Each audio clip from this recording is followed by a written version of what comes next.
Good morning and welcome to Ask the Expert. I'm Joe Taylor. This morning, another in the ongoing series of programs presented by the Northwest Regional Key Program for Quality Early Learning. The program, through the Northwest Institute of Research, oversees a grant from the Office of Child Development and Early Learning at the Pennsylvania Department of Human Services and the Department of Education. The goal of the program is to improve the outcomes for young children as they prepare for school. John Poza from the Pennsylvania Key is the host of the program and is with us throughout the series. And who's with us on the phone? Well, good morning, Joe. This morning we have Heather Higgins. Heather is a licensed professional counselor for children and families in the Baltimore City School District, working through Monarch Academy, which is a charter school through the Children's Guild. She's also a nationally recognized trainer in child development through the Upside Down organization. And Heather has presented hundreds of interactive workshops and keynote addresses to child-serving professionals and families in a variety of areas, including poverty and the brain, gender differences in the classroom, the teen brain, and ADHD. So I wanted to welcome Heather to the program. Thank you. And I got to know and talk with Heather a little bit not too long ago, because Heather did a workshop at the Titusville area middle school to professionals, and I found it very, very intriguing, and that's why we wanted to have her on the program. Heather, you work with kids in a variety of places, mainly through your counseling in the school district. This is a very, very difficult time for kids growing up, isn't it? And their upbringing, particularly with a lot of children that are at risk, is really having an impact on their ability to do well in school, is it not? Absolutely. And you do a workshop, Poverty in the Brain. So I wanted to touch on that initially, because there are a lot of folks that may not understand how the impact of their upbringing, and particularly if they're in a difficult home environment, parents are having difficulty financially and so forth, how the impact that has on their ability to do well in school. Mm-hmm. Well, yeah, absolutely. So, there's so much research that supports the fact that children who don't have stability at home and experience all sorts of trauma. And one of those potential ways that they can experience trauma is if they grow up in a very impoverished community where their basic needs are not being met. And so if children's needs are not being met, then that certainly pours over into the classroom environment. What we see are so many more children who are not able to focus, not able to pay attention. If you don't know where your next meal is coming from and you don't know where you're going to lay your head down at night, it's very hard to focus on things like math and science. And so, we certainly see that impact across the country, both in urban and rural communities. Now, I know, as I said, you work primarily in the school district in Baltimore, and which is, I'm sure you see many challenging kids. How do you counsel a child without giving away, obviously, any personal secrets or anything, but for a child that's in this type of environment, what are some of the things that they can do, or that you help them with, to become a little bit more resilient? Well, I think the most important thing that any child-serving professional needs to do when they work with children is to build that true sense of safety and to build a relationship. Because until a child feels safe, you're not going to make any progress with them in any area. And so to create that sense of safety, and I'm not just talking about you need to know where the fire exits are. I mean that a child feels like they can trust you and that they can depend on you and rely on you. And so they have that relationship with you, that they know that there's someone that they can talk to. And building that relationship is not something that happens overnight. It takes time, and you don't need a professional social work degree or counseling degree to be someone that can build a relationship. Anyone that works with children can take the time and energy to really establish that sense of safety with them so that they can walk into your building, walk into your school or whatever setting that you're in with children and feel like there's someone that they can rely on and trust and that they can talk to. And they can say, here's what's going on outside of school. here's something I'm worried about, or here's something I'm struggling with. And you can talk about that with them. And then they can almost unload a little bit of that stress that they're carrying around onto you.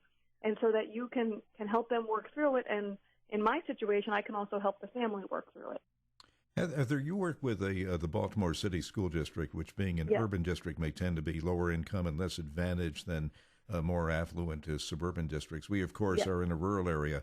Are there parallels and commonalities between the child developmental problems that you deal with in an urban area and what we would have here in a rural area, and also would the approaches be the same in both areas? Yeah, that's such a great question. I've been very fortunate to have the opportunity to speak on poverty across the country in probably 25 states and in a wide variety of settings. And even though the actual day-to-day stressors are very different if you live in inner-city Baltimore versus rural Pennsylvania, the brain development is exactly the same. And the impact of that stress is exactly the same. And therefore, the interventions are really the same when it comes to how to help these children and these families. So what are the age, Heather, of the children that you primarily work with, and what grade level? My school is kindergarten through 8th grade, so age 5 till about 14. Okay, and I know you are working through a charter school, which is called, I guess, Monarch Academy. Is that correct? Yes. And the Children's Guild. Can you tell us a little bit about the Children's Guild and what they're all about? Sure. So the Children's Guild is a nonprofit organization based in Baltimore, Maryland, and it's been around for quite a while, over 50 years. And the Children's Guild really is the umbrella organization that runs multiple programs throughout the state of Maryland and Washington, D.C. The Children's Guild, which is actually now under a larger umbrella called the Trans Ed Alliance. And what it's a child-serving organization, so the Children's Guild manages 2 non-public, and that's the term we use down here, but another term for it would be alternative schools, 4 charter schools, right? An outpatient mental health center, foster care, so lots of different programs for children. And one of the charter schools that they operate is in Baltimore City, and that's the one that I currently work at. Okay, I see. I just wanted to make that clear because, for folks, as I introduced you and I mentioned all of those connectors, that they understood what the Children's Guild was all about and how you fit into it. Yeah. I can't help but one of the things that you mentioned about helping children, and of course, I always use the term role model for children, and we know about children that come from difficult backgrounds that end up being resilient. And, I always ask folks, what's the difference between 2 children coming up in similar backgrounds? The one struggles and always struggles throughout life. The other child coming up in the same type of background builds resiliency and ends up being successful, and what the difference is between the one versus the other. And I always get the answer back, and you can chime in and reflect on this, is all you need is one person to truly care and trust in that is a role model, and that could be a family member or a non-family member. Isn't that right? Absolutely. I was going to finish the sentence for you. That's the most common response, when young adults are interviewed with that situation, is that they had at least that one key person who told them they could do it, and that that they shouldn't give up and they're going to be there for them. And in the ideal situation, that's a parent, but the reality is it's not always a parent, and it could be so many different people. It could be a grandparent, an uncle, an aunt, a teacher, a counselor, a coach. It could be someone from their church. It can be anyone, as long as they have that one person who never gives up on them. Right. I did a special series on the problems facing young people in our area last year called Our Kids, Our Crisis, and we're going to be playing it back again in a few months. So many of those problems went right back to the opioid addiction crisis we have here in our part of the state and basically in the whole state. Is this something that you have in Baltimore? If so, how are you dealing with it as it affects early childhood development? Well, that's not my area of expertise, but we certainly have a drug problem in Baltimore City. There's no doubt about that. I couldn't really tell you if it's opioid or other. I think, because, as you referenced earlier, we are a lower income community. I think there is a a variety of drug use here, not just opioid. I think we still have a major problem with crack and heroin in Baltimore City. But what we see, in the school system is what so often is that there are parents who are not available. We have parents who are incarcerated because of these issues, and we have a lot of children being raised by other relatives other than their parents, which poses all sorts of other issues for the children because their parents are sometimes not physically available and very often not emotionally available because of their own substance abuse issues. Yeah, and that brings up a whole nother issue of grandparents raising grandkids, which is more prevalent than I think a lot of people even realize. I wanted to switch gears a little bit, and I know one of the other areas that you do workshops on is, as I mentioned in your introduction, gender differences in the classroom. Could we touch a little bit about, sometimes we talk about the differences between girls and boys and their aptitude for learning and so forth. But, sometimes they're more alike also than we want to realize. What are some of the things that parents need to realize regarding their child and in terms of their ability to get along for boys and girls to get along in the classroom? Well, I think the most important, takeaway from studying gender differences in the brain is that boys and girls develop differently. One is not better or worse.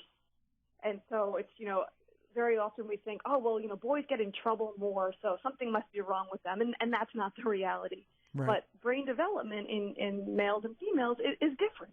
And it happens at different rates and at different times. So often in the academic setting, you may see different strengths that boys have and different strengths that girls have. And I think the most important thing for both, for parents, grandparents, and teachers to understand is that there are differences, and that's okay, and not to always have the same expectations for behavior and brain development for boys and girls. Same expectations academically, but, it's going to be easier for most 5-year-old girls to sit still for 10 minutes than it is going to be for most 5-year-old boys. Not because they're better, just because that part of their brain that allows them to do that is a little bit stronger at the age of 5 than it is for boys.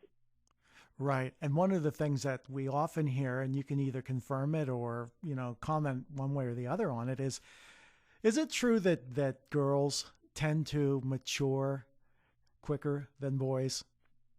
Well, their frontal lobes, which is the executive development system in the brain, the part right behind your forehead, right. That part of the brain does develop more quickly in girls.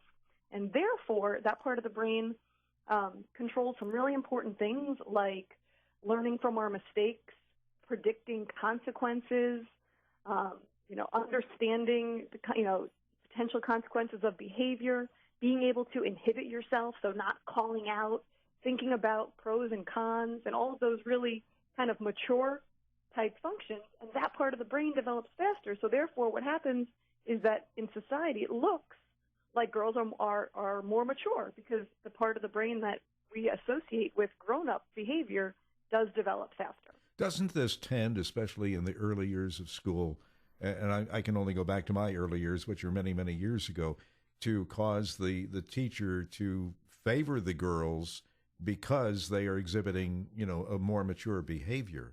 So is there kind of a discrimination in a sense against little boys at that stage, or a tendency to do that? I think very often that is the reality. That we see, statistically speaking, it's not just my opinion, boys get suspended more than girls, they get expelled from school, they just get, office referrals sent to the principal's office, considerably more than girls do. So I agree with you, in many situations, in many classrooms, it does seem that way. And then the other, piece of the puzzle there is especially in elementary school, most teachers are female. Right. And therefore, as a female, and we just understand females a little bit better usually, and I'm sure as a male, you understand males a little bit better just because you were a little boy and I was a little girl. Yeah, it's interesting that you bring that up, and we don't tend to recognize that as readily. But I was going to ask you about that. Are girls more attentive to adult figures in terms of, their instruction and obedience and so forth than boys, and that probably has a little bit to do with it. The difference in the most teachers, and of course not always, but the teacher being a woman. Mm-hmm. Yeah. I think that fits into it. Again, it's certainly not going to be that way for every child or every teacher, but in many situations, I do think that plays in. Right. Another workshop that you frequently do has to do with ADHD, which is attention deficit hyperactivity disorder. Now, I'm going to ask you a straightforward question. It seems to me that this is a term that we hear quite often today in terms of children's ability to learn, where many, many years ago, it wasn't even a topic. Okay, so the question, and we ask this of guests when we talk about the autism spectrum as well, because we're only hearing about autism and all of the various forms of it in the last few years, where it wasn't even a subject many years ago. So the question is, did we always know about it, or are we just diagnosing it more often today? Or is it a faulty diagnosis? Right. Yeah. Yeah. Well, I guess two-part answer. So the first part would be ADHD is real. If you study ADHD and you look at brain scans, you can see what ADHD looks like, in the brain of someone who truly has ADHD versus someone who truly does not. So, it's not a myth. That it really is a disorder of the frontal lobes of the brain, of the executive system. So that's part one. And part two, in my opinion, is that it is way overdiagnosed. Okay. And that we use it way too often, and especially in the school system, where I see it, all the time. And as my role as the school social worker, I'm the primary person to address, when a parent comes in with a diagnosis from their pediatrician or therapist or a psychiatrist. And I do think that it is overdiagnosed, especially in boys. Can I ask, what are the dangers then of overdiagnosis in terms of boys and in terms of a particular boy who is diagnosed perhaps inappropriately as having this? What are the repercussions on him? Well, again, if the family chooses not to use medication, then the dangers are fairly insignificant, because that diagnosis, if it's not accurate, will eventually go away by the time they hopefully become a young adult and they realize that that's not an accurate diagnosis. Now, if the family chooses to medicate that child and it's not actually ADHD, well, then you have a whole other host of potential problems, because that medication, as all medications, have side effects. What about this? It can also become, as a crutch. As, I can't do that, or I got in trouble because I have ADHD, or I didn't do my homework because I have ADHD. What about the stigma on the boy with classmates and also his own self-image, if again he is the victim of a faulty diagnosis?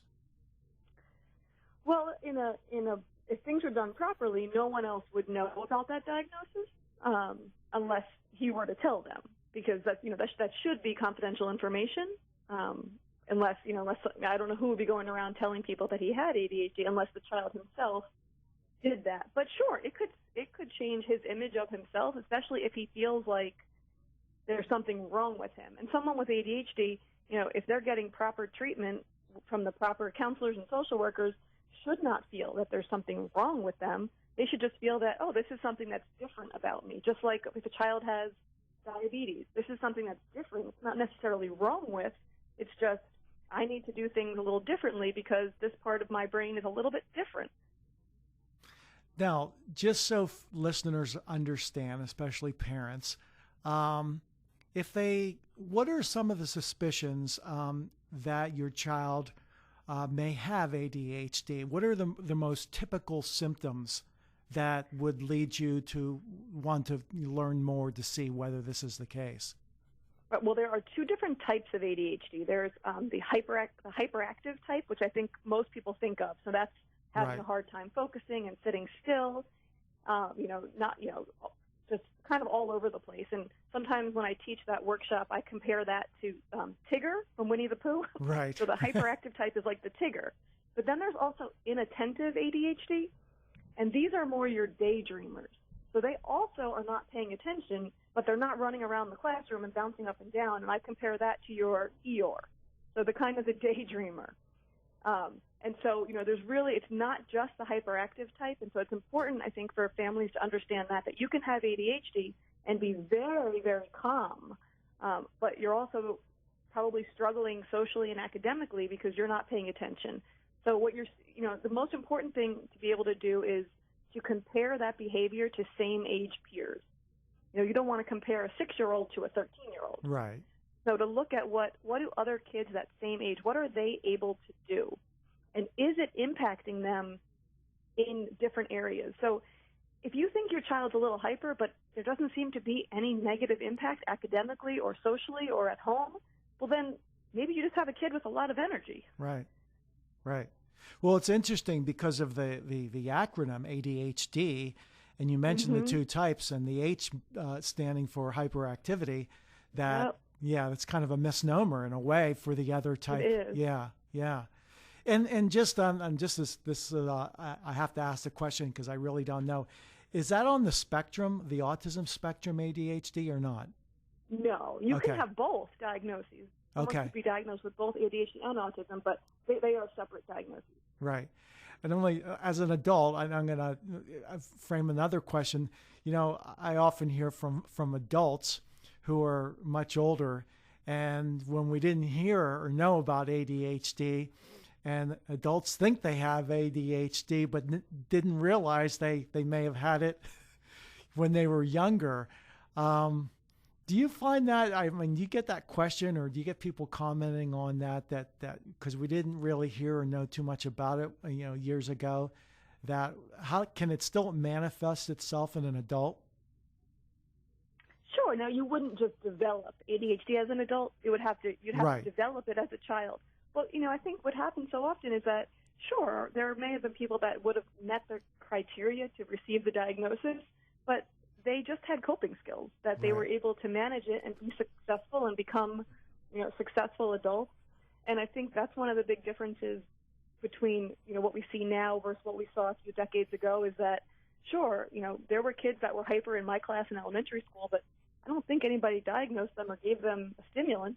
Right. They just kind of developed coping skills. Exactly right. Hey, we have less than 2 minutes, Heather, and before we end our conversation, which is very enlightening, I wanted to ask you, and end on a positive note, what's probably, not to put you on the spot, but what are some of the most promising developments taking place in your work with children, that's something that we really can look forward to in terms of your work with them? Well, one of the things I'm most excited about this year is Baltimore City Schools is starting a trauma-informed approach to education. And so, the reality is that we have so many students in our district that have experienced trauma in all sorts of ways, whether that's physical abuse or witnessing violence or experiencing poverty, a variety of things. And what the school system is doing is training every single new teacher that comes into the district this year on trauma-informed classrooms and how to approach students and giving them these basic tools that, I think would help any educator, because trauma is not unique to the low-income communities. Children across the world experience trauma in every socioeconomic status. And I think recognizing that in school systems and providing, especially early teachers, first-year, second-year teachers, with that, that background and that set of tools to really be able to deal with some of those issues in the classroom and recognize the signs of trauma so that they can make referrals to trained professionals like social workers or counselors in the school system. I'm really looking forward to that. Oh, that's great. Hey, our time is up. And I wanted to thank you so much, Heather Higgins, a licensed professional counselor in the Baltimore City School District at Monarch Academy and through the Children's Guild. Thank you so much. Come back and do an interview with us again, Heather. Thank you so much for having me. Thanks. And that's our program for today. We'll be back in 2 weeks at this same time. In the meantime, you can go online to learn more at papromiseforchildren.com. For John Posa, and the Northwest Regional Key Program for Quality Early Learning. I'm Joe Taylor. Thank you for listening and have a great day.